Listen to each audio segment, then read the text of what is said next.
জীৱশ্ৰেষ্ঠ মানৱ হৈ যদিও মোৰ মতে কিন্তু জীৱ জন্তুবোৰহে আচল শ্ৰেষ্ঠ হয়, কাৰণ তেওঁলোকে মানুহৰ মৰম চেনেহ বুজি পায়। কুকুৰেই হওক বা মেকুৰীয়ে হওক বা অন্য জীৱ জন্তুৱেই হওক, সেইবোৰে মৰম বুজি পায়। এইবোৰে দেখিছেনে ইমান ধুনীয়াকৈ মানুহৰ এইবোৰ বুজি পাইছে, কাৰণ আজিকালিতো নিজৰ মাজতে কটা মৰা লাগি যায়, এইবোৰ গুলিয়াগুলি এইবোৰ লাগিছে, কত কিমান শুনি পাওঁ। আহক তেতিয়াহ'লে ফ্ৰেণ্ডছ, আজি গাড়ীৰ ভিতৰৰ পৰা ভিডিঅ'টো ষ্টাৰ্ট কৰি দিছোঁ, কাৰণ আমি এফালে যাওঁ মানে আমি গৈ আহিলোঁ। এতিয়া আপোনালোকক ভিডিঅ'টো মই দিম। আহক তেতিয়াহ'লে ভিডিঅ'টো আৰম্ভ কৰোঁ, য'ত 5,000ৰো অধিক কাছ আছে। ব'লক তেতিয়াহ'লে। ৰাস্তাটো ইমান সুন্দৰ, ভাবিলোঁ আপোনালোককো আমাৰ লগতে দেখাই যাওঁ। আমিও যিহেতুকে চাই ভাল পাইছোঁৱেই, সেইকাৰণে ভাবিলোঁ আপোনালোককো দেখাই যাওঁ। ভিডিঅ'টো আকৌ এডিট কৰিবলগীয়া হ'ল, কাৰণ মই ইয়াত এটা মিউজিক দিছিলোঁ ইলাহীৰ, সেইটোৰ কাৰণে মোৰ ভিডিঅ'টো কপিৰাইট লাগিলে। ভাবিলোঁ নিজে ভইচ অভাৰ কৰি দিওঁ, তাতেনো কি হ'ব, হয়নে নহয়? আপোনালোকে নিশ্চয় ভালেই পাব। ভিডিঅ'টো আকৌ সকলোৱে চাব, মই আশা কৰিছোঁ সকলোৱে চাব বুলি। আৰু চাওকচোন ইমান সুন্দৰ পৰিৱেশ, গোটেই গছ গছনি চাৰিওফালে, ৰাস্তাটোৰ কাষে কাষে বাগান, তাৰপিছত এইবিলাকেই সৰু সুৰা ইমান অকণ অকণ বস্তুৱে মানুহক সুখী কৰে, হয়নে? ইমান ধুনীয়া পৰিৱেশটো চাওকচোন, বাৰু মোৰতো বহুত ভাল লাগিছে বাৰু। এয়া চাওক, আৰু আকাশখন চাওক ইমান ধুনীয়া। আৰু এই জেগাখিনি যে দেখিলে একদম পূৰা চিমলা মানালীৰ নিচিনা লাগে। মোৰ এই জেগাকণ বহুত ভাল লাগে, খনামুখৰ হয় এইখন জেগা, বহুতেই সুন্দৰ হয় আৰু জেগাকণ। আৰু এতিয়া আমি পাম ব্ৰিজখন, যোনখন জীয়াভৰলী ব্ৰিজ হয়। জীয়াভৰলীৰ পানী বহুতেই ঠাণ্ডা হয়, এইটো সকলোৱে জানেই নিশ্চয়। চাওকচোন ইমান ধুনীয়া লাগিছে দেখি পেলাই। আৰু এই পামেই, আৰু আমি বেছি দূৰ নাই, এয়া আহি পাইছোঁহি আৰু এইকণৰ পৰা অকণমান গ'লে আমি পামেই আৰু এই ৰাস্তাটো সোমামেই আৰু এতিয়া। আহক তেতিয়াহ'লে ভিতৰলৈ যাওঁ। ইমান এটা ধুনীয়া পৰিৱেশৰ মাজেদি আমি আহি পাই গ'লোহি প্ৰসিদ্ধ নাগশংকৰ মন্দিৰ। এইটো নাগশংকৰ পোৱাহি নাই এতিয়ালৈকে। এয়া হ'ল নাগশংকৰ মন্দিৰলৈ যোৱা ৰাস্তা ভাগ। দেখিলেনে, ৰাস্তাত কিছুমান কথা কোৱা নহ'লে, কাৰণ কিছুমান কাৰণত কোৱা নহ'লে বাৰু। এয়া হ'ল দেখিছে কিমান ধুনীয়া, চাৰিওফালে সেউজীয়া আৰু ইমান ধুনীয়াকৈ এইবিলাক ৰুই থৈছে, দেখিছেনে কঠীয়াবোৰ? সেইবাবে কৈছোঁ চাৰিওফালে সেউজীয়া, আৰু চকুকেইটাও এনেকুৱা এটা পৰিৱেশত আহিলে চকুকেইটাও শান্তি পায়। আৰু সেইবাবে মই ৰোৱনী দাৱনীবোৰক চেলুট দিছোঁ, কাৰণ তেওঁলোকে যদি কষ্ট কৰি নুৰুৱে আৰু নাকাটে, আমি খাবলৈ নাপাম হয়তো। কাৰণ তেওঁলোকে কষ্টৰ ফলতহে আমি ভাতমুঠি খাবলৈ পাৰিছোঁ, মানে ভাত সাজ শান্তিৰে খাব পাৰিছোঁ। কাৰণ তেওঁলোকৰ সমান কষ্ট কৰিব পৰা ক্ষমতা আচলতে আমাৰ নাই, আমি ইমানখিনি ষ্ট্ৰং নহয়, আৰু তেওঁলোকৰ কষ্টৰ ফল আচলতে আমি খাই থকাৰ নিচিনা হৈছে। তেওঁলোকে কষ্ট কৰে, তাৰ বাবদ 2 পইচা পায় বাৰু, কিন্তু সেই কষ্টৰ ফলত আমি খাবলৈ পাইছোঁ ভালকৈ। আৰু ইমান এটা ধুনীয়া পৰিৱেশৰ মাজত আহি আমি পাম নাগশংকৰ মন্দিৰ। আৰু এয়া দেখিছেনে পৰিৱেশটো চাৰিওফালে, আপোনালোকে নিশ্চয় গম পাইছে পৰিৱেশটো ইমান সুন্দৰ।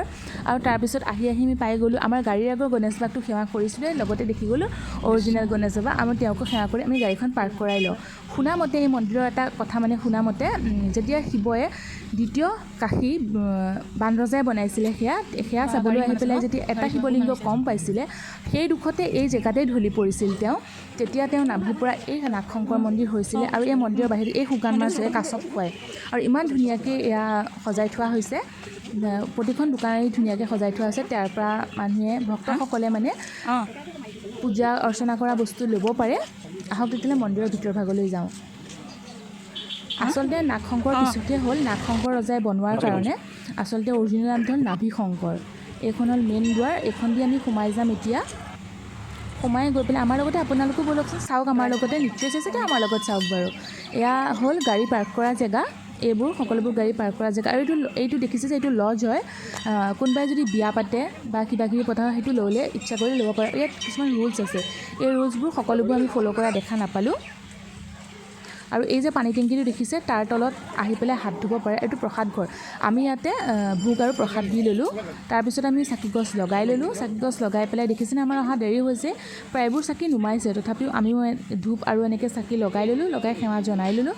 সেৱা জনাই পেলাই আমি ভাবিলোঁ নন্দীৰ ওচৰতো এপাক কিবা এটা মনৰ ইচ্ছা কৈ আহোঁ। আচলতে ভগৱানৰ ওচৰততো আমি ভিক্ষা খুজিবই লাগিব, কাৰণ তেওঁ আমাক আশীৰ্বাদ দিলেহে আমি ভগৱানৰ ওচৰত আমি সদায় সৰুৱে হয় সকলোবোৰ। ভগৱানেই সকলো কৰি থাকে, যিহেতুকে সকলোৰে ভালৰ বাবে চব কৰে। আৰু এয়া যে দেখিছে নন্দীৰ আচলতে অমৰনাথত যেতিয়া ভগৱান গৈছিলে সেই পাৰ্বতীৰ বাবে তপস্যা কৰিবলৈ শিৱ বাবা, তেতিয়া নন্দীক বাহিৰত বহাই থৈ গৈছিলে। আৰু তেতিয়াৰ পৰাই নন্দীৰ কাণত কথা কোৱাৰ প্ৰস্তাৱটো আছে শিৱই বৰ দিয়াৰ কাৰণে।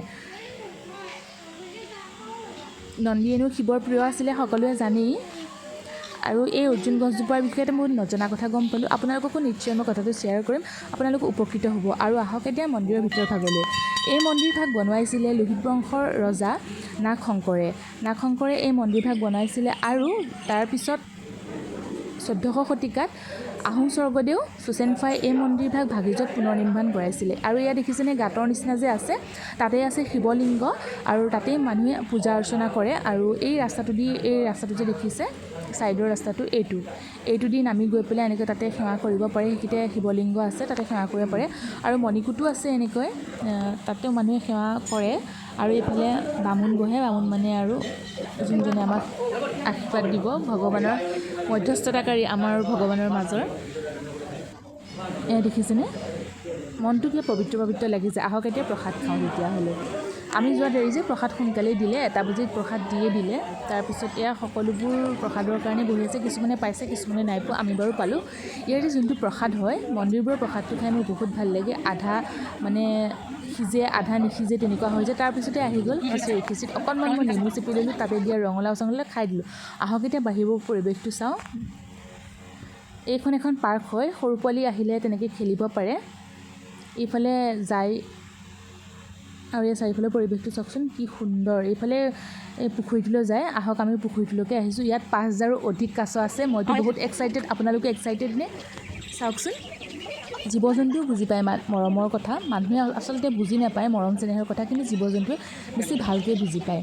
তেওঁলোকক যদি বেছি মৰম কৰা হয়, তেওঁলোক মানুহতকৈ বেছি ভাল হয়। মানে দেখিছেনে বস্তুবিলাক লৈ গৈছে, কল দিছে, কল দিয়ে, কিছুমানে চেনিবুট দিয়ে বা কিবাকিবি এনে শুকান মাছ দিয়ে, তেনেকৈ তেওঁলোকে খায়। আৰু ইয়াত দেখিছেনে এই মানুহজনে কলটোৰ বাকলিটো গুচাই দিছে। এতিয়া এইটো কাছ বিচাৰি ফুৰিছে, পোৱা নাই। পাই পেলাই টিককৈ তললৈ গুচি যাব। দেখিছেনে কিমান যে ফূৰ্তি পাইছেগৈ। এইবোৰে আশীৰ্বাদ আচলতে। এইযোৰ দেখিছেনে, এইটো অৰ্জুন গুটি হয়।